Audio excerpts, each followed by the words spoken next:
I didn't expect this, but at least she had the decency to confess to me and not cheat on me behind her back until I caught her. I really didn't know what to say. Was I angry? Yes. Was I confused? Yes. Was I going to try to stop her? No way. George, I'm not being unreasonable. Go to a lawyer if you think it's necessary. The only thing I ask is that you continue to pay for the children's college tuition. Other than that, I don't need anything except my clothes and jewelry. I was just sitting there, holding a divorce petition in my hands. I didn't open it or even look at it. What was the point? Linda had already taken her things out of the house, and I hadn't even noticed. I didn't say anything, but she insisted on talking incessantly. She did it when she was nervous. She tried her best to look calm and in control of herself, but the continuous stream of words pouring out of her mouth gave her away. I stared at the papers and smiled to myself. I think she noticed it and spoke faster. Getting up, I threw the envelope on the coffee table. Just get out. I got the message. Goodbye. At least she shut up. She stuttered a little when I went to the kitchen for a cold beer, instead of finishing what she was about to say. My wife turned around and walked out the door one last time. 10 minutes later, when I was finishing the second bottle, I looked at the package she had left. According to her, everything was simple and neat. She also attached a power of attorney so that I could sell the house. We just took out a second loan to pay for the college tuition of our two sons, Robert and Glenn. If I sold the house now, I wouldn't even have enough money to pay the realtor's commission. So what was it that ended a 20-year marriage? A long-standing passion. Cameron Wright was her first. Linda and Cameron were a stable couple for many years before I met her. She has often mentioned him in the past, and several of our mutual friends have spoken out about him over the years. I ignored it. He was her old boyfriend, so what? Now I know it was more than that. I must have been sitting for quite a long time because I noticed that it was getting dark in the room. I knocked over 3 empty bottles as I reached to turn on the table lamp. Then the doorbell rang. Damn it, and who else is there? I was talking to myself. George, I just found out what she did, Billy said. I should come in and see if you were okay. It was Linda's sister, Grace. I've always liked Grace. In fact, I liked her more than Linda. I must have had too much to drink and was not thinking straight. Billy was my best friend. I should have kicked my ass even for thinking that way about his wife. I shook my head as if there was water in my ears, in a futile attempt to get my logical senses in order. Grace took my hand and led me into the kitchen. I resisted a bit because she seemed to treat me like an invalid. I didn't need any damn help. The fluorescent lighting hurt my eyes, but I just squinted. How much beer did I drink? I drank about half of the coffee before I realized Grace wasn't saying anything. Are you feeling better now, George? Can we talk now? Give me a minute. I need to take a leak. By the time I got back, she had already filled the cup. So, Grace, tell me about my loving wife and Cameron Wright. When did all this happen? Your stupid son-in-law only found out about it this afternoon. Don't be too hard on yourself, George. I always thought she was still in awe of that, even after you guys got married. It would have been great if you had said something, 20 years ago. Be realistic. There was no way I was going to stick my nose into this. I just hoped that over the years she would forget about him. You two seem to get along so well. Grace, it's never been as good as it seemed. Now I realize that most of the time, our relationship was more platonic than romantic. I've tried and tried all these years, but I've never been able to really warm her up. Flowers, sweets, and decorations have never helped. We got along, and that's it. In fact, we rarely quarreled. I think I understand why now. You hit it pretty well. Thanks. Can I get some oatmeal cookies from the box behind you? My stomach needs something. So, tell me, sister-in-law, what prompted my wife to leave me? I don't know if you remember, but Cameron dropped out of high school and joined the Air Force. Right after that, you and Linda started dating. Cameron was Linda's first, if you know what I mean. I nodded and shrugged at the same time. A girl never forgets her first love. Anyway, she was very angry when he left. She wanted a family and children. I think you were the one she chose to help her with this. I thought she made the right choice. I had no idea she was just using you until he came back. Hell, I don't think she even knew he was coming back. So, why is he back now? He served 20 years in the Air Force and retired with the rank of major. Linda claims that he has a good pension and several good leadership positions in the district to start his second career. She told me about it, and there was really pride in her voice. She admired his magnificent military career as if she were a part of it. Honestly, George, That sounded a little unhealthy. So, I assume she's living with him now? He's renting an apartment in Berkshire Heights until he can find a suitable house to buy in the area. Linda has now completely moved in with him. How long has he been back? I'm not sure, but I think it's about 3 weeks. He called her as soon as he arrived in town. So, this stupid George has been a cuckold for so long. It looks like it. Sorry, Grace. Tried to refill my coffee cup, but I waved her away. I don't need coffee anymore. All I want right now is to take a shower and get a good night's sleep. Thanks for stopping by, Grace. My sister-in-law actually looked sad when I left the room. I was glad that the boys were no longer at home. It would be awkward for me to explain to them what happened. Sooner or later, they would find out anyway, but I hoped that by then, I would have regained my composure and wouldn't look so pathetic. My choice of profession was not so ambitious, but I liked my job. I was in charge of the grocery department at one of the large supermarkets in the area.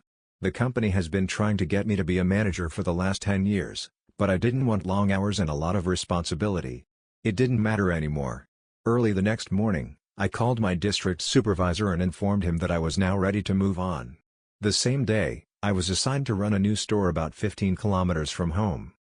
I spent 3 days on an internship in Baltimore, and then I started my job. In my spare time, I notified the boys of their marital status, put the house up for sale, and transferred all my credit cards and bank accounts.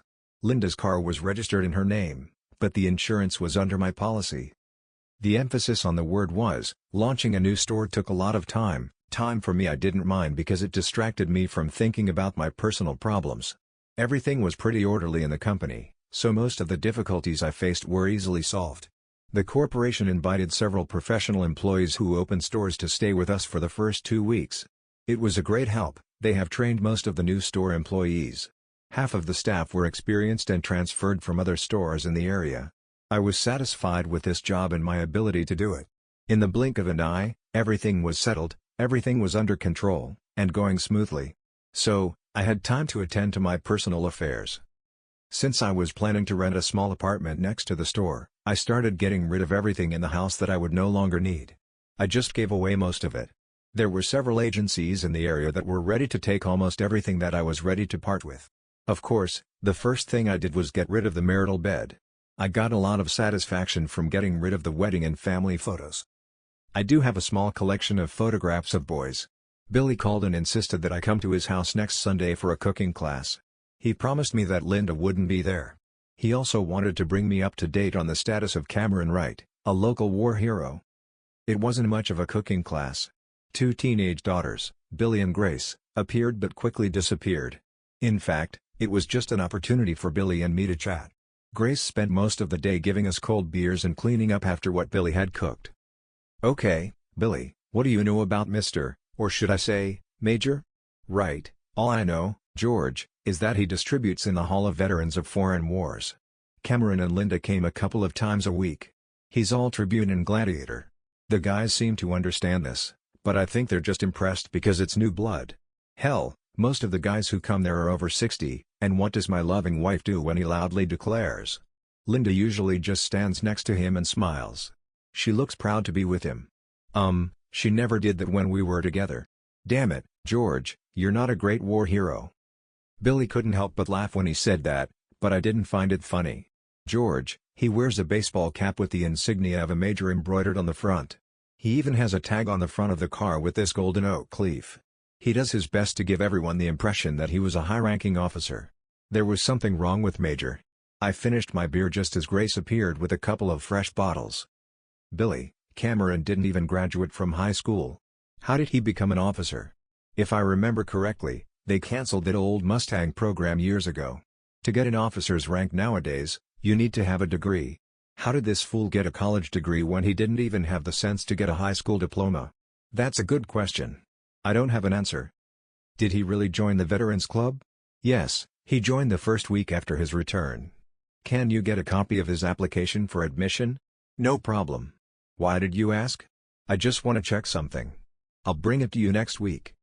Well, around that time, Grace came out and asked us to change the conversation so she could be turned on. I don't remember what we ended up talking about, but a few hours later, I went home with a sly smile on my face. The next week, everything started fine. The paperwork for the divorce has begun.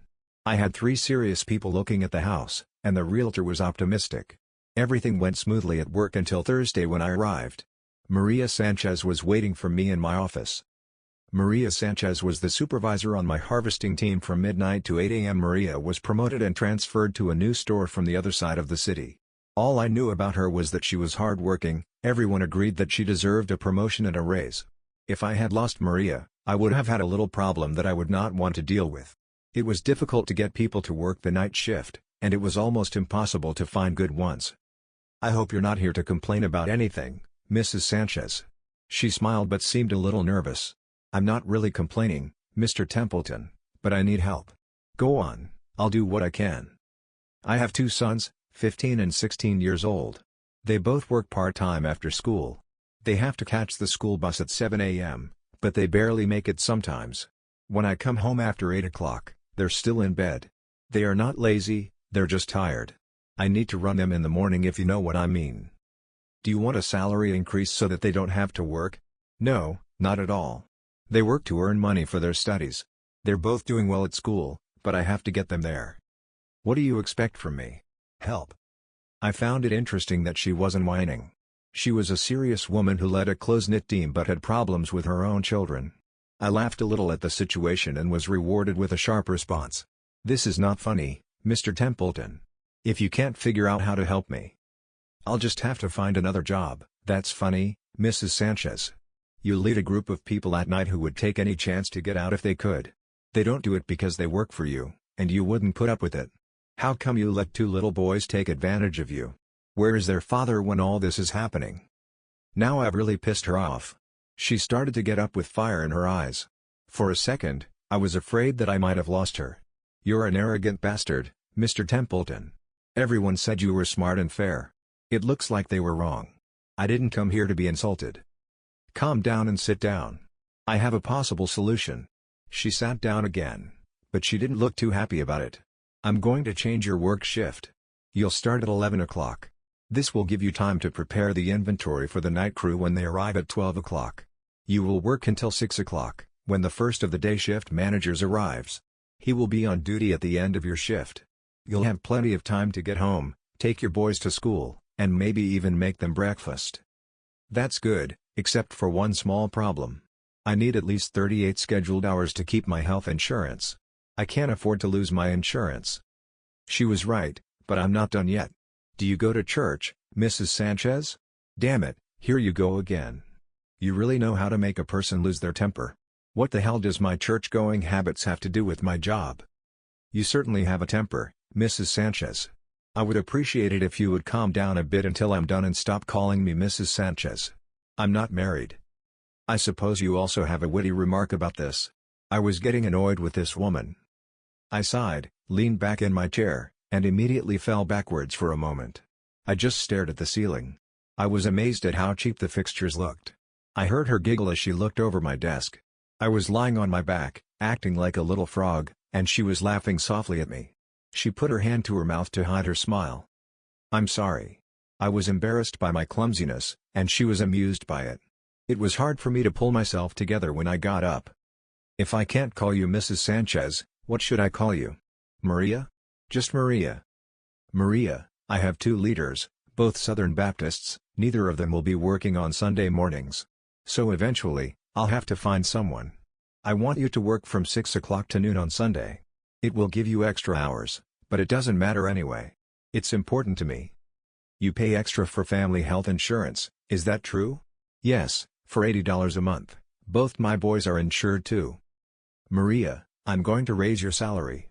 This means that your boys will automatically be covered by your insurance. It also means that you will receive another small salary increase, and it also means that I won't be eligible for overtime. Is that right?" "Yes." She didn't say anything for a few moments. She was an amazing woman.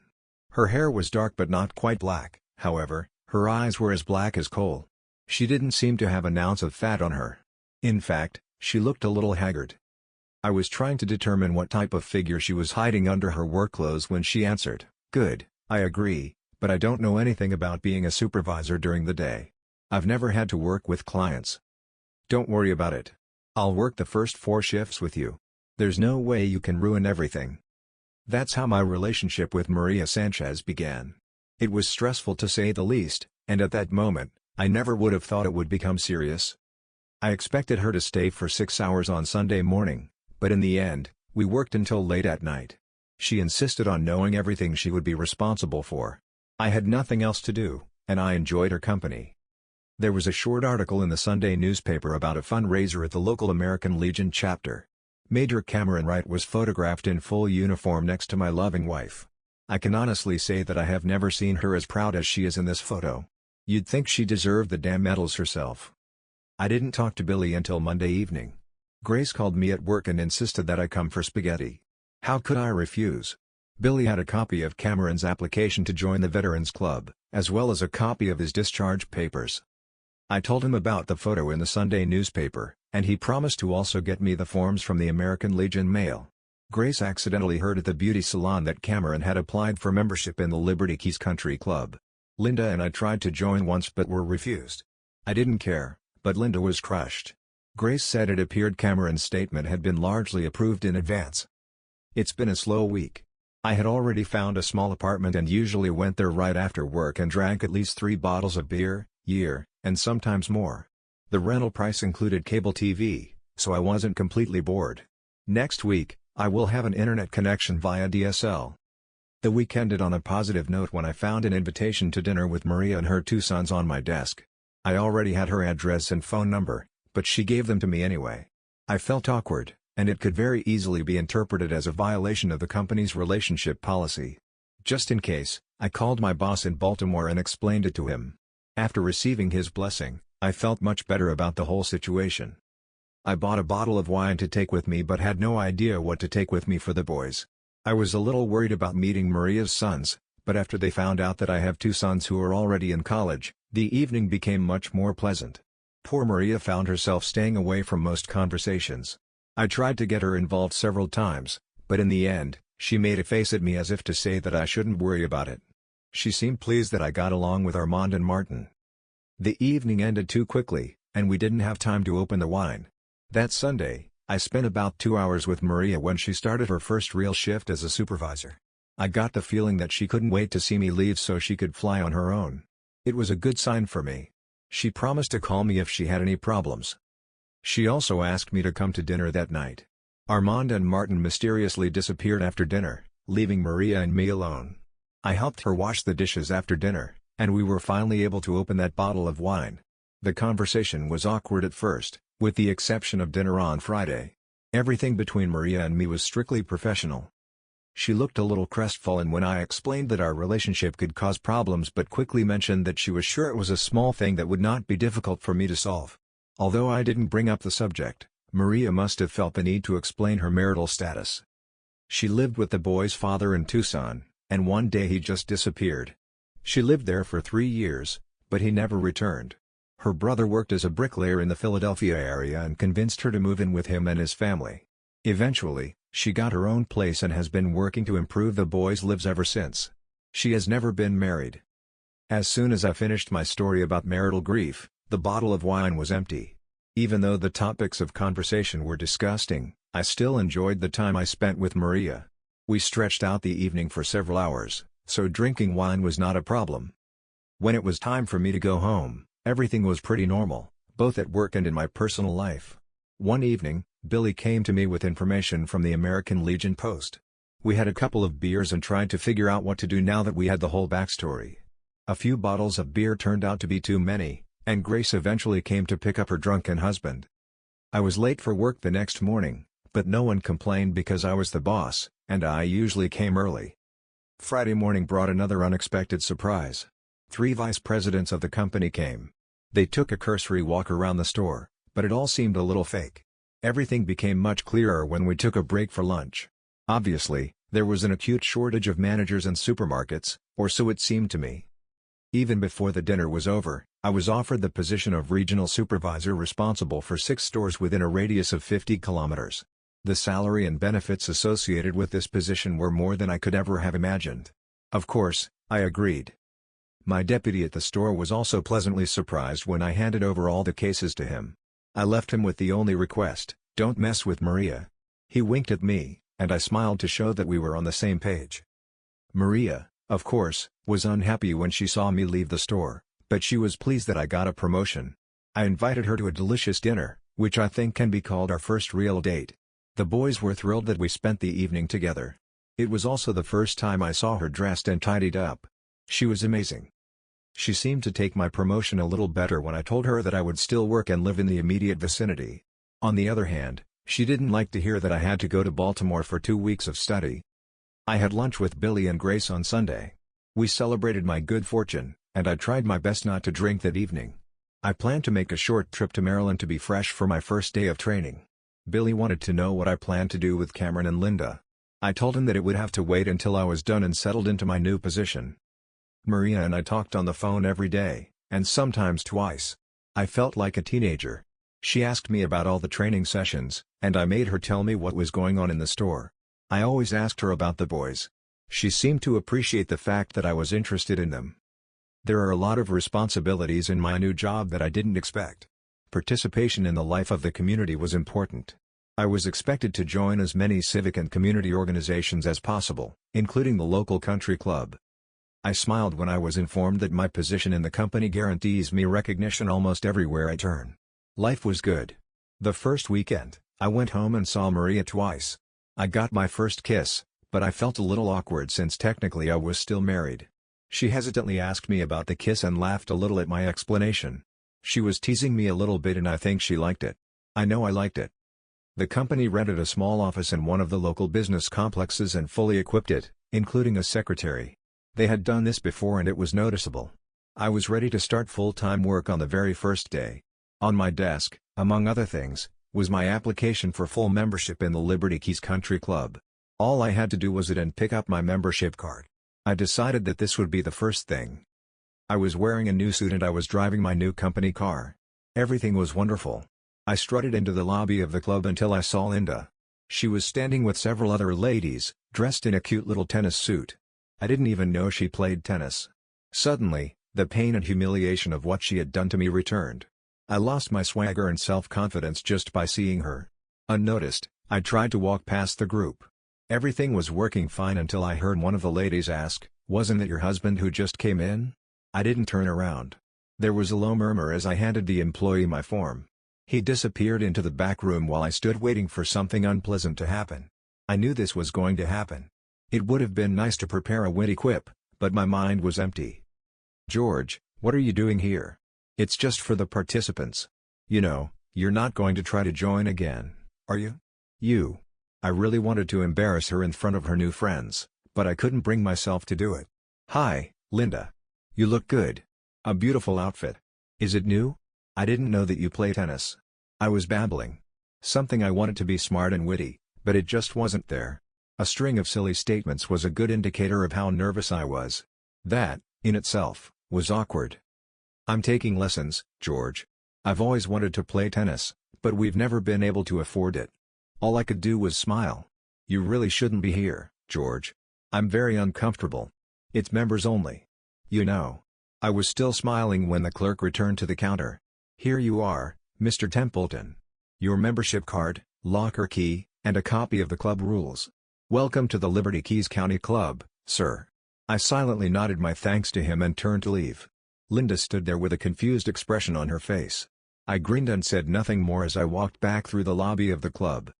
As I walked out the door, I wanted to turn around to see what she was doing, but I resisted the urge. I was smiling all the way back to the office. That evening, I invited Maria to have dinner at the Red Lobster. I had no intention of gloating, but I took great pleasure in telling her about my meeting with Linda earlier. There was no wine for dinner because my guest had to be at work by 11. We had a little laugh about this situation. Maria promised to join me at the club for a late lunch on Sunday after her shift ends. I found myself hoping that we would run into Cameron and Linda. The rest of the week until Friday went smoothly. Helen, my new secretary, who by this time already knew about my family problems, was smiling when I entered the office. There was a local newspaper on my desk and on the front page was a picture of Cameron R. in handcuffs being put into a plain black car. Cameron did not realize that the heads of the American Legion were checking their candidates to make sure that unworthy veterans did not get to them. He did retire from the Air Force, however, with the rank of technical sergeant, Not major. The fact that he was wearing medals that had never been awarded to him should have caused him even more grief. They called it stolen valor and they didn't take it lightly. I had a strange feeling that Cameron Wright would quickly lose face in his hometown. Helen brought me a cup of coffee and told me it was okay to smile. It made her smile. About an hour later, the realtor called me and informed me that the house was sold. The closure was scheduled in 2 weeks.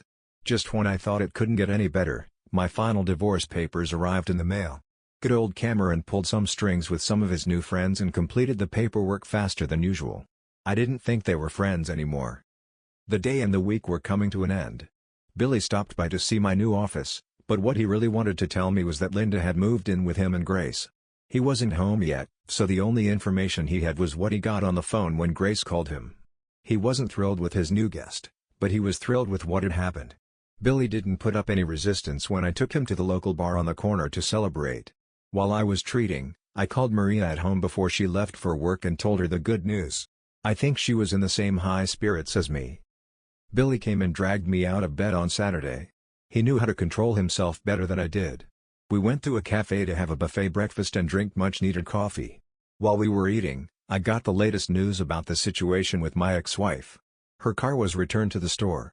It looked like Cameron was more than willing to pay for Linda, but the checks were worthless. She didn't even know about it until they came and took her away. Obviously, he took care of everything else in the same way. I do not know how long he expected to get away with it, but he probably beat a lot of people at snooker before he was caught. Grace told Linda that she could stay for a week and only for 1 week. Linda had no idea where she was going to go or what she was going to do. The little money she had when she left me seems to have disappeared too. Maria was sound asleep in bed by this time, but Armand and Martin were ready and willing to try their hand at the Liberty Keys golf course. Maria was on her feet when we got home and gave us a good lecture on how not to have fun without her. We ordered pizza and got a pay-per-view movie. Yes, life was good. On Sunday morning, Maria and I had a nice brunch at a local club. I was hoping to show it off to Linda and Cameron, but they never showed up. There were a few glances in our direction and I noticed a few comments, but overall everything was great. It was the first of many upcoming brunches. Linda moved out of Billy and Grace's house for the rest of the week into a small furnished apartment. Grace and Linda kept in touch, but they weren't as close as they used to be, even though they were sisters. Robert and Glenn came home for our wedding 3 months later. They made a good joke of me because I had to go and find 2 new guys to replace them. The 4 guys found a common language and it made Maria and me happy. Robert and Glenn never mentioned Linda. I didn't intentionally avoid talking about her, but it just never seemed to come up. I do not know if they stopped by to see her before returning to school or not. Billy was my best man, but he was more of a witness than anyone else since it was just a civil ceremony. Maria stopped working before the wedding. I insisted that Armand and Martin quit too so they could focus on their studies. None of them complained. Although I didn't make any money selling the old house, I was still able to buy a new one without any problems. 2 months after the wedding, Maria and I were shopping for Christmas at the store when we saw Linda.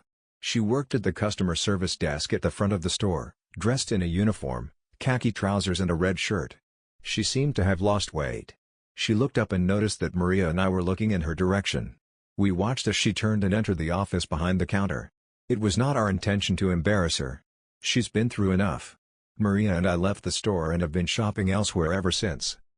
Cameron Wright just disappeared after he was arrested and charged. He was simply taken away and we never heard from him again. Robert and Glenn came home for Christmas to a new home. The big festive surprise was the arrival of Linda. Maria invited her without telling me.